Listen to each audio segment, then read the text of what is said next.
Hey guys, so this is my first ever book review, and the book I am reviewing is Dangerous to Know by Katie Moran. I went to the library and I got this book from the library. When I was reading the summary of it on the back of the book, I thought, oh, it's going to be this supernatural book. Like, the reason they can't be together is one of them is, like, this supernatural creature. But after a while reading it, I realised that it's nothing supernatural is going to happen and it's just basically a love story. And I thought, I'm not really into love stories, but I actually started getting really into this book. The book is about Jack and Bethany, who are two teenagers in love. There's only one problem. Jack's family has a dark past, and whilst he and Bethany are trying really hard to stay together, Bethany's family think it's not a very good idea and is trying to keep them two separate, but they're desperate to stay together. My favourite character out of the book probably had to be Jack. He was so sweet and so crazily in love, and he reminded me a lot of this boy I know personally, and so it's kind of like I connected to him because he reminded me so much of this boy I know.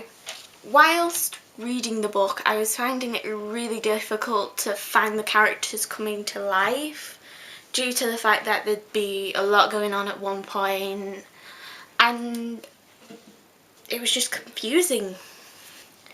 In the end, I was guessing a lot if Bethany and Jack would get together, or would they end up splitting up and going their separate ways. Throughout the book, it wasn't really guessing because there was no mystery there. There was nothing that made you sit there and go, I wonder what happens. But near the end of the book, it was really sweet and made you wonder, do they get back together? Do they split up? Do they just say, no, I don't want to do this anymore?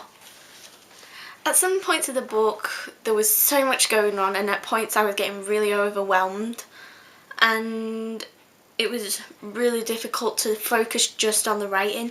It was well written, and my heart actually ached and went out for these characters, sort of like, oh, this is so sweet, you need to be together, guys. This story made me feel for these characters that were the same age as me, and they were going through this forbidden sort of romance sort of thing where they wasn't allowed to be together, but they were desperate to stay together no matter what.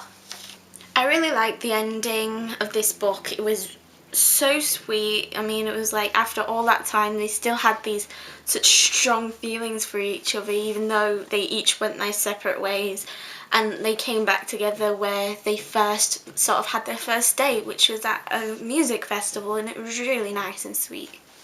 But the way Katie ended the book, it was sort of like she was leading people to think that she may write another story for these characters.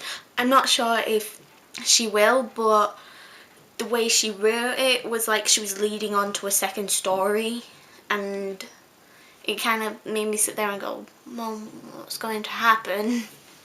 This story focused on a couple of things that I wasn't too particularly keen in, which was like drug use, there was alcoholism, and there was rude language, and there was mental health. And it was really hard to focus on anything but what the characters were taking, what their mental health state was like, what they were drinking. But apart from that, I somehow seemed to still continue the book because I think this romance kind of overcame that and made me think more about that than all the bad stuff that was going on in the book. And I think that's why one of the points it was really well written as well. I'd recommend this book to people who like things like The Fault in Our Stars by John Green and Looking for Alaska, but they want a twist to it sort of thing where they're not allowed to be together. Sort of like a modern day Romeo and Juliet, but in the end they don't die.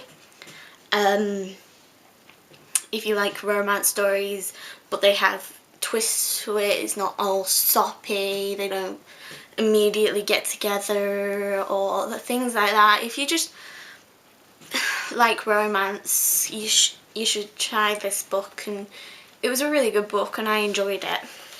It had a very unique twist in the end.